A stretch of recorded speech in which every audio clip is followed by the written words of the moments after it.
Okay, so good evening, everyone. We are going to take up a few doubts right now. Let us move to our first doubt. The Uno company was formed on January to year one. तो एक company बनी कब थी? Year one के जनवरी में. ठीक है. To sell a single product, मतलब सिर्फ एक प्रोडक्ट की ट्रेड करते थे ये लोग. Over a 2 year period Uno's costs increased steadily. तो बेसिकली एक साल खत्म हुआ 31 दिसंबर ईयर वन, और फिर दूसरा साल खत्म हुआ 31 दिसंबर ईयर टू. इस पूरे पीरियड के अंदर हुआ क्या है, इसकी कॉस्ट जो है वो राइज करी है.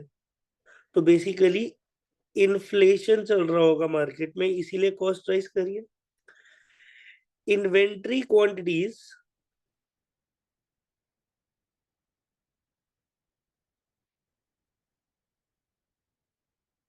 हाँ जी, inventory quantities equalled 3 months sale at December 31 year one. तो ये जो इन्वेंट्री क्वांटिटी थी ना, मतलब मेरी closing inventory for year one. अच्छा, एक बात बताइए, ईयर वन की क्लोजिंग इन्वेंट्री जो होती है, क्या वो ईयर टू की ओपनिंग इन्वेंट्री नहीं हो गई? है ना. तो ईयर टू की ओपनिंग इन्वेंट्री और closing inventory, opening inventory was around 3 month of sales, जितनी जो ऑन एन एवरेज हमारी 3 महीने में सेल्स होती है उतनी हमारी ओपनिंग इन्वेंट्री थी. And zero eight December 31 year दो, यानी कि क्लोजिंग इन्वेंट्री हो गई जीरो.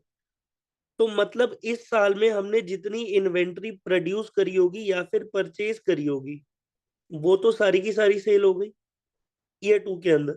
प्लस ईयर टू के अंदर जो मेरी ओपनिंग इन्वेंट्री थी वो भी सेल हो गई. तो मतलब ईयर टू के अंदर मेरे पास जितना भी माल था, भले ही खरीदा हुआ, भले ही लास्ट ईयर का आगे कैरी फॉरवर्डेड, वो सारा का सारा सेल हो गया, तभी मेरी क्लोजिंग इन्वेंट्री जीरो है. Assume the periodic system and no accounting changes. The inventory cost method that reports the highest amount for each of the following is what? देखिए, पहली बात तो ईयर वन की क्लोजिंग इन्वेंट्री, ये maximum आना चाहिए. और इस ईयर टू का कॉस्ट ऑफ सेल्स क्या आनी चाहिए? सीओजीएस, यानी कि जो हमने लास्ट ईयर की बिक्री करी, प्लस मतलब लास्ट ईयर के कैरी फॉरवर्डेड गुड्स जो हमने बेचे, प्लस जो इस साल हमने खरीदे वो वाले बेचे, वो उसकी कॉस्ट आनी चाहिए, ये भी मैक्सिमम. तो वो कब पॉसिबल है? देखिए, सिंपल सी बात है. Let me explain it to you.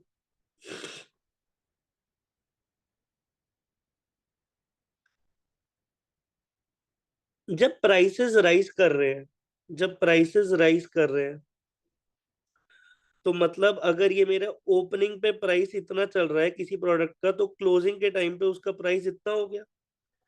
अब आपको ये पता है, अगर सीओजीएस ज्यादा तो क्लोजिंग इन्वेंट्री की वैल्यू कम, सीओजीएस कम तो क्लोजिंग इन्वेंट्री की वैल्यू ज्यादा. मतलब कि ये दोनों कैसे है? इनवर्सली प्रोपोर्शनेट है. एक बढ़ेगा दूसरा घटेगा, दूसरा घटेगा पहला बढ़ेगा. अब प्राइसेस जब बढ़ रहे होते हैं, प्राइसेस जब बढ़ रहे होते हैं, तो लास्ट में खरीदी हुई चीज ज्यादा प्राइस पे खरीदी होती है, और फर्स्ट में खरीदी हुई चीज कम प्राइस में खरीदी होती है. अगर आप last in first out follow करते हो, LIFO, in a market of increasing prices, तो इस केस में आपके पास क्या आएगा? आपका COGS, cost of good sold, क्योंकि आप जो गुड्स सेल कर रहे हो वो लास्ट में खरीदे हुए गुड्स है, और लास्ट में खरीदे हुए गुड्स सबसे महंगे आ रहे हैं. इसीलिए लीफो के अंदर आपको सीओजीएस क्या होगा? मैक्स. और अगर आपका लीफो में सीओजीएस मैक्स होने वाला है, तो आपकी क्लोजिंग इन्वेंट्री क्या होगी? लीस्ट. और मुझे यहाँ पे क्लोजिंग इन्वेंट्री चाहिए सबसे ज्यादा, मैक्सिमम अमाउंट पे चाहिए, ये मेरे क्वेश्चन की डिमांड है, highest amount for each of the following.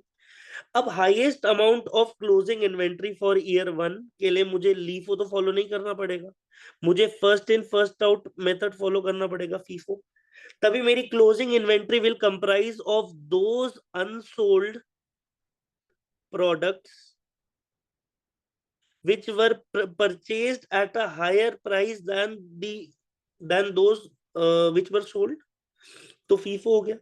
और ईयर 2 का कॉस्ट ऑफ सेल्स, अरे ईयर 2 का कॉस्ट ऑफ सेल्स तो मैं फीफो के हिसाब से ही लूंगा ना। क्यों लूंगा? क्योंकि मैंने सेल में, पहली बात तो लास्ट ईयर की क्लोजिंग इन्वेंट्री भी तो सारी बेच दी, और लास्ट ईयर की क्लोजिंग इन्वेंट्री सबसे ज्यादा किस पे दिख रही थी? फीफो पे।